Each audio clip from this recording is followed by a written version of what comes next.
see how that worked with me reading this book.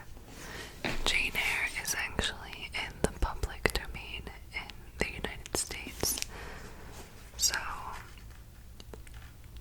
I believe that means that if you go online, you're able to find like a free copy. So if you wanted to, you could go and download it or read along with me. And if you enjoy this, we can certainly read the whole entire book. But for tonight, we're just going to be reading chapter 1.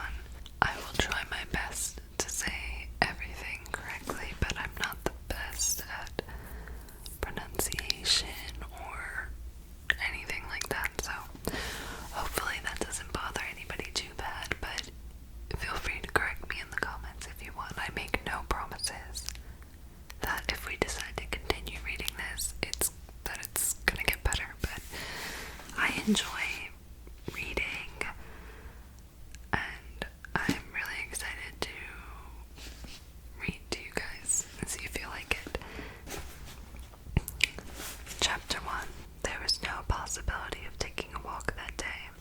We had been wandering, indeed, in the leafless shrubbery an hour in the morning, but since dinner, Mrs. Reed, when there was no company, dined early. The cold winter wind had brought with it clouds so somber, and a rain so penetrating, that further outdoor exercise was now out of the question. I was glad of it. I never liked long walks, especially on chilly afternoons.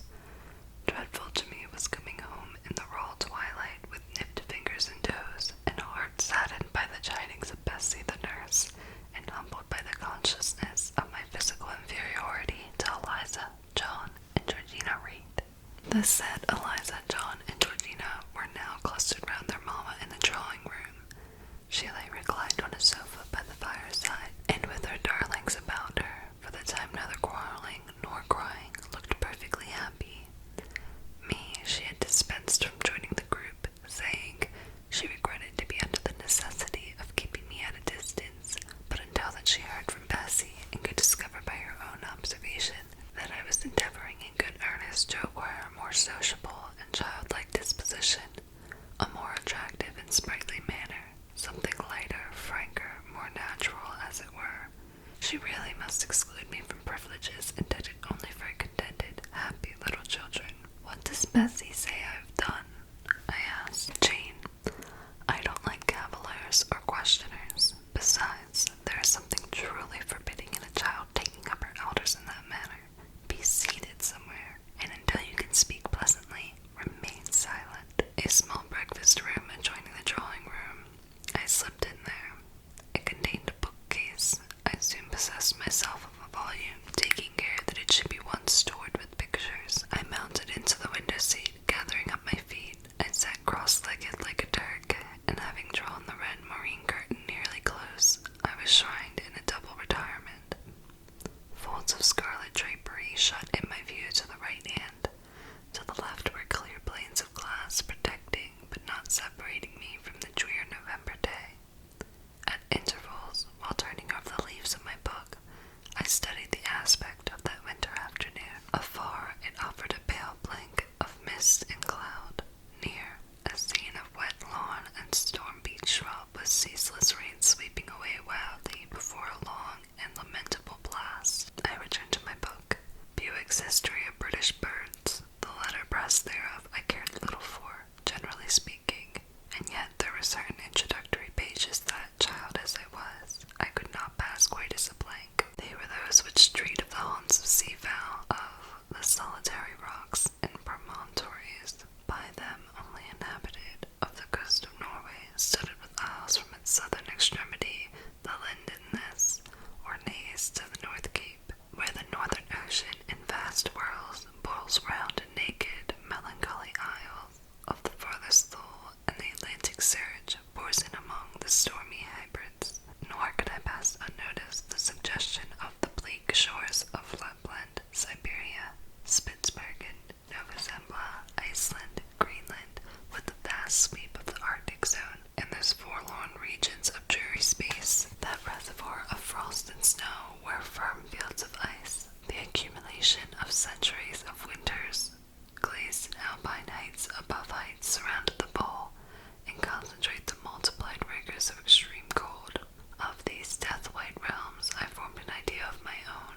shadowy, like all the half-comprehending notions that float dim through children's brains, but strangely impressive. The words in these introductory pages connected themselves with the succeeding vignettes and gave significance to the rock standing up alone in a sea of billow and spray, to the broken boat stranded on a desolate coast, to the cold and ghastly moon glancing through bars of cloud at a wreck just sinking.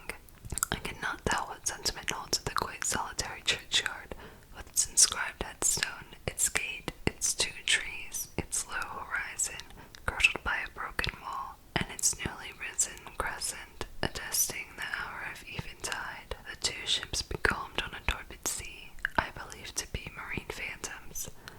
The fiend pinning down the thief's back behind him, I passed over quickly. It was an object of terror. So was the black horned thing seated aloof on a rock, surveying a distant crowd surrounding a gallows. Each picture told a story, mysterious often to my undeveloped understanding and imperfect feelings, yet ever profoundly interesting. As interesting as the tales Bessie sometimes narrated on winter evenings, when she chanced to be in good humor, and when, having brought her ironing table to the nursery hearth, she allowed us to sit about it, and while she got up Mrs. Reed's lace frills and crimped her night-capped borders, fed our eager attention with passages of love and adventure taken from old fairy tales and older ballads, or, as at a later period I discovered from the pages of Pamela and Henry, Earl of Moreland. With Bewick on my knee, I was then happy at least in a way. I feared nothing but interruption, and that came too soon. The breakfast room door opened. "Bo, Madam Mope," cried the voice of John Reed. Then he paused. He found the room apparently empty. "Where the dickens is she?" he continued. "Lizzie, Georgie," calling to his sisters. "Joan is not here. Tell Mama she has run out into the rain. Bad animal." It is well I drew the curtain, thought I, and I wished fervently he might not discover my hiding place, nor would John Reed have found it out himself. He was not quick either of vision or conception, but Eliza just put her head in at the door and said at once, "She is in the window seat, to be sure, Jack." And I came out immediately, for I trembled at the idea of being dragged forth by the said Jack. "What do you want?" I asked with awkward diffidence. "Say, what do you want, Master Reed?" was the answer. "I want you to come here," and seating himself in an armchair, he intimated by a gesture that I was to approach and stand before him. John Reed was a schoolboy of 14 years old, 4 years older than I, for I was but 10, large and stout for his age, with a dingy and unwholesome skin, thick lineaments in his spacious visage, heavy limbs, and large extremities. He gorged himself habitually at table, which made him bilious and gave him a dim and bleared-eyed and flabby cheeks. He ought now to have been in school, but his mamma had taken him home for a month or 2, on account of his delicate health. Mr. Miles, the master, affirmed that he would do very well if he had fewer cakes and sweetmeats sent him from home, but the mother's heart turned from an opinion so harsh and inclined rather to the more refined idea that John's sallowness was owing to over-application and perhaps to pining after home.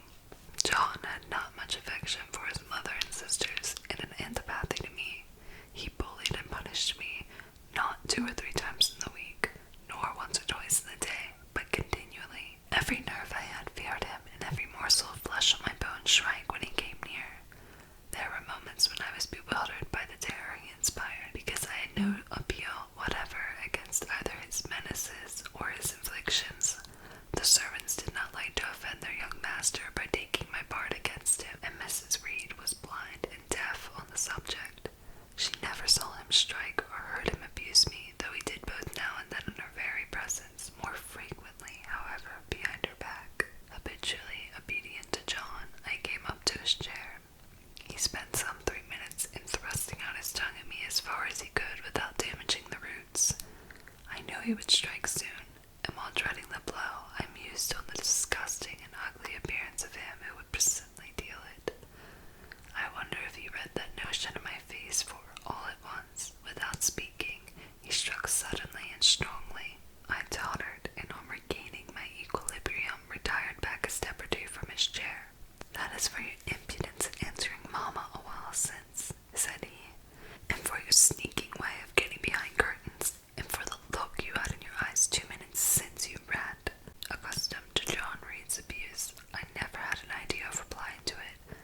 Eyre was how to endure the blow which would certainly follow the insult. "What were you doing behind the curtain?" he asked.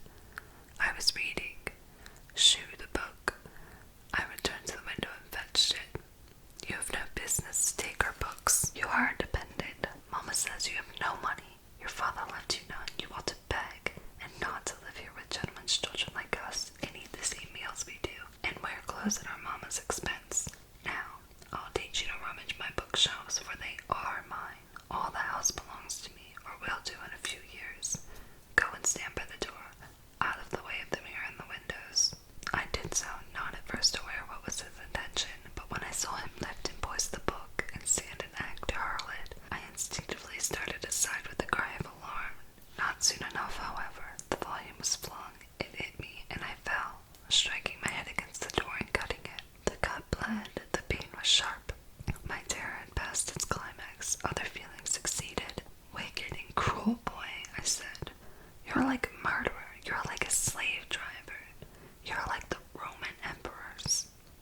I had read Goldsmith's History of Rome, and had formed my opinions of Nero, Caligula, etc. Also, I had drawn parallels in silence, which I never thought thus to have declared aloud. What, he cried. "Did she say that to me? Did you hear her, Eliza and Georgina? Won't I tell Mamma? But first—" He ran headlong at me. I felt him grasp at my hair and my shoulder.